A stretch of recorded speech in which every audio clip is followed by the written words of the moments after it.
Се наоѓам во прекрасниот објект на Чифте Амам, кој што навистина една рапсодија на бои од познатиот уметник Сафет Спахиу. Виш кустос во Националната галерија на Македонија Маја Крстевска, која што навистина синоќа веќе ја отворивте, а сте под големи импресии за оваа пурпурна имагинација, таков е насловот на изложбата, навистина многу го украсува објектот, морам да кажам, на Чифте Амам. Ова е еден наш наставник, професор, ликовен уметник, да го представиме. Токму така, добро утро до сите гледачи на македонската телевизија, до утринската програма. Синоќа беше големото отворање на самостојната изложба на ликовниот уметник и професор Сафет Спахиу. Чифте Амам навистина беше претесен да ги прими сите посетители што синоќа дојдоа да ја посетат неговата изложба. Се работи за едно значено уметничко име, кој што би сакала да напоменам не изложувал во Националната галерија од 2008 година. Значи тоа се цели 17 години и повторно сме домаќини на неговото уметничко творештво во Чифте Амам.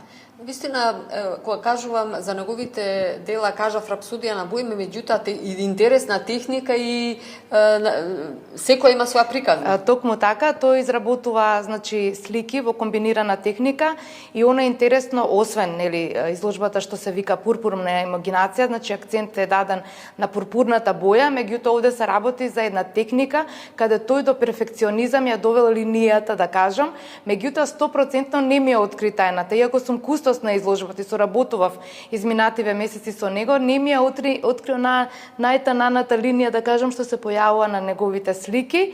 Меѓутоа се работи навистина за уметник и професор кој што остава белег на современата македонска ликовна сцена. Со колку дела се представи? Над 70 дела се изложени, значи повеќе од половина Чифте Амам е со неговите дела. Во ќе напоменам повторно комбинирана техника. Значи ова е последен негов циклус од 2020 до 2025 година што изработува слики, така да ние сме горди што го имаме во нашата куќа. До кога ќе биде отворена? Изложбата е отворена до 24.11 овој месец. Ја покануваме публиката и воедно се заблагодаруваме нормално на Министерството за култура и туризам кој што финансиски го поддржа овој проект. Навистина прекрасна изложба.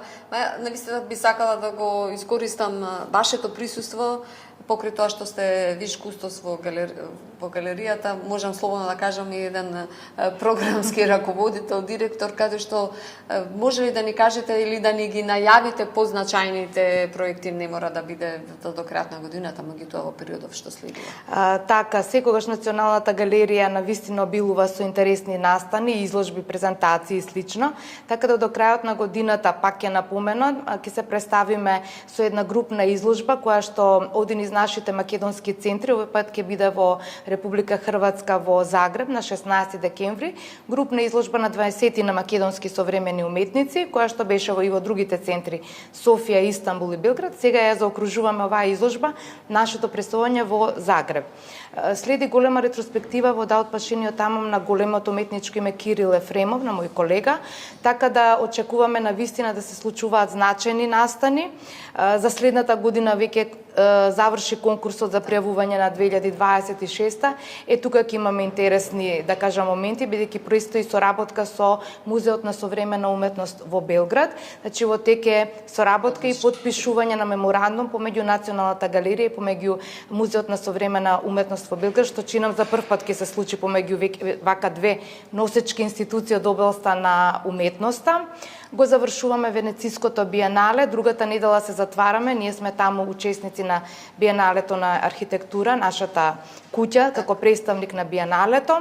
Така само за биеналето, кои се импресиите, имаше посетеност? Биеналето презадоволни се архитектите, бидејќи ова е биенале на архитектура. Професорот Благоја Брајковски ја представува Република Македонија преку Националната галерија на Македонија на оваа престижна манифестација и тоа е што ме тој задоволен. Ние сме исто како држава, бидејќи навистина најголема манифестација која што ја представува уметноста е токму Венециското биенале. Имате многу работа, затоа и постоите, треба треба да, како велиме, за публиката, за да навистина ужива во еве како што е оваа изложба, ретроспективна изложба на нашиот познат уметник Сафет Спахиу.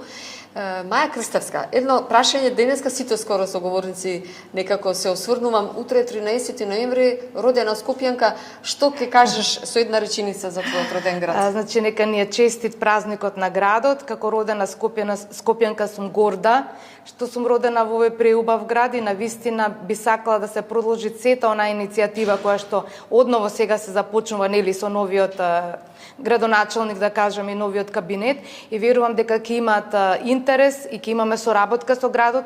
Имавме ние низа години наназад и соработка со градот Нинберг, да кажам, збратимени градови Скопје, Нинберг, пак на база на соработка на уметничка, нели, уметници, носење од таму и тука. Така да верувам дека нашиот град ќе се продолжи традицијата на убави работи. Вие во градот можете да особено да се пофалите со вашите објекти кои што се сите културни. Ќе напоменам уште еднаш и со куќата на Личиновски би сакала да ја подсетам публиката покрај кеот на Вардар. Ние сме во подготовки за нејзино отварање, чинам дека на пролет 2026 ќе можеме конечно да ги отвориме вратите на овој легат кој големиот Лазар Личиновски ги остави 122 слики, ги подари на Националната галерија на Македонија и забрзано одат подготовките околу етнолошката збирка, околу конзервација, реставрација на делата, а веруваме дека и публиката ќе ужива и во отварањето на таа спомен куќа. Ви благодарам за директното вклучување во утринската програма.